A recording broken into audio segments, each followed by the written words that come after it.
Alors, on parlait effectivement de savoir utiliser nos émotions, en définitive, donc d'être conscient de nos émotions. Comment est-ce qu'on fait ça au jour le jour? Parce qu'effectivement, les émotions sont des indications de notre baromètre intérieur, mais qu'est-ce que ça implique au jour le jour?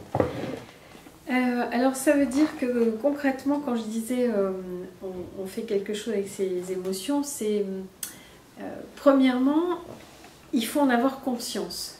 Donc pour en avoir conscience, il faut apprendre à se distancier de ce que l'on ressent. Alors il y a une méthode tout à fait utile pour ça, hein, qui est de plus en plus médiatisée et pratiquée, qui est la méditation, qui apprend à se distancier de ce qu'on ressent. Bon, ça peut s'apprendre d'autres manières, mais en tout cas, c'est apprendre une position décalée, ce qu'on appelle une métaposition, être au-dessus d'eux.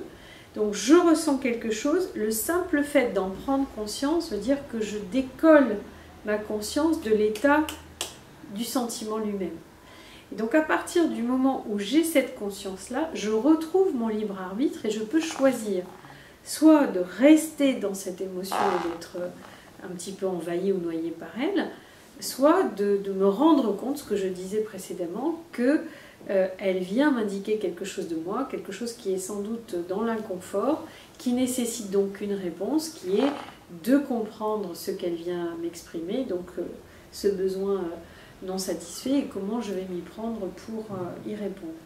Donc le premier point, c'est effectivement la prise de conscience de cette émotion-là, de m'entraîner à développer cette capacité de distanciation qui ne veut pas dire qu'on se détache de l'intensité elle-même, on prend conscience d'eux pour pouvoir choisir de ce que l'on va faire avec ensuite.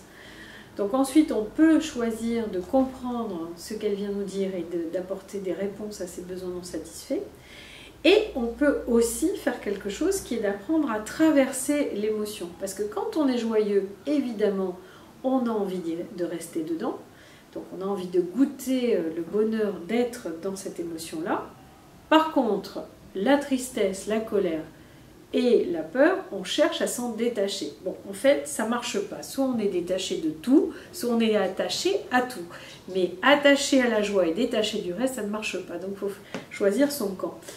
Et donc si on veut déguster la vie sans être attaché ou prisonnier des émotions, notamment les moins agréables, eh bien, il faut apprendre à les traverser.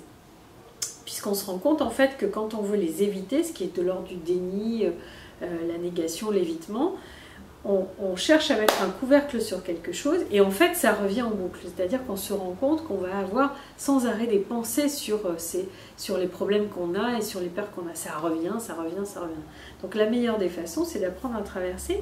Et pour ça, j'ai une petite image qui est, c'est comme si on rentrait dans une rivière et qu'on faisait du kayak dans la rivière. Alors la rivière, un petit peu tumultueuse, c'est l'émotion en question. Et nous, c'est le petit canoë-kayak qui traverse. Et en fait, quand on va pleinement dans son émotion, ça peut être une peur, ça peut être une angoisse, ça peut être un stress, ça peut être n'importe quel type de sensation qui est assez ou douloureuse ou désagréable. On y va à plein, on rencontre sa tristesse, on rencontre sa peur, et bien ça se dissout très très vite. Donc premièrement, on ne descend pas dans des abysses insondables, c'est pas vrai. C'est-à-dire que quand on rencontre ça, on y va, on est dans l'intensité de cette émotion, mais on traverse beaucoup plus vite que si on cherche à nier. Et dès l'instant qu'on l'a fait une fois, bah déjà on arrête d'avoir peur, donc on sait qu'on peut le faire, on a acquis intérieurement quelque chose qui s'est ancré en soi, qui est je sais le faire, j'ai un chemin, j'ai désormais un mode d'emploi par rapport à mes émotions, et du coup après, eh ben, on ose beaucoup plus facilement plonger dans sa tristesse et pleurer un bon coup, gérer plus facilement ses angoisses en rentrant dedans.